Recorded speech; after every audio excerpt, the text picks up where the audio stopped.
มึงเข้าอาบก่อนเดี๋ยวเขาจะอาบจังหน่อยพุ่นคนทางหลังพุ่นอาบน้ำห้วย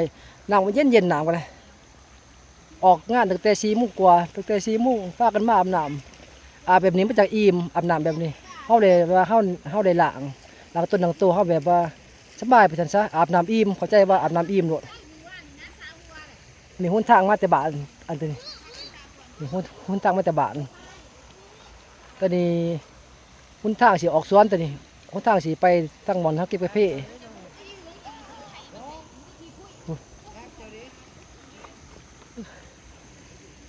ปีกุดนกันเลยเขาเก็บกาแฟอยู่บ้านแหละ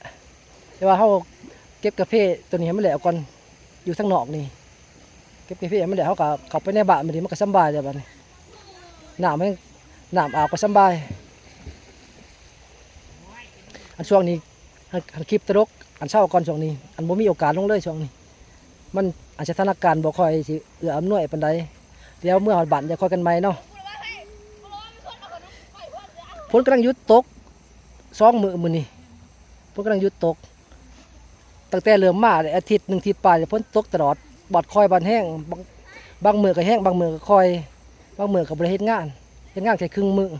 เฮาก็ขึ้นนอนประมาณนี้แหละแต่ว่าต่อไปก็ขอให้มันหยุดตกเลยตลอดไปเนาะพอได้เฮ็ดงานสบายพอได้เก็บกาแฟก็ได้ทั้งเฮาทั้งเจ้าของเพิ่นก็ได้กาแฟนํกันหั่นนะจักว่าขอให้เพิ่นหยุดเช้าซาฝนนี่โอ้ยบ่ไหวอีดีพูนพูนปู้เป็นพูนเป็นตำมวนแล้วเพิ่นพุ่นน่ะพูนอันทางหลังเพิ่นมีแต่ผู้สาวอันทางหลังสาวน้อยสาวใหญ่อันอยู่ทางหลัง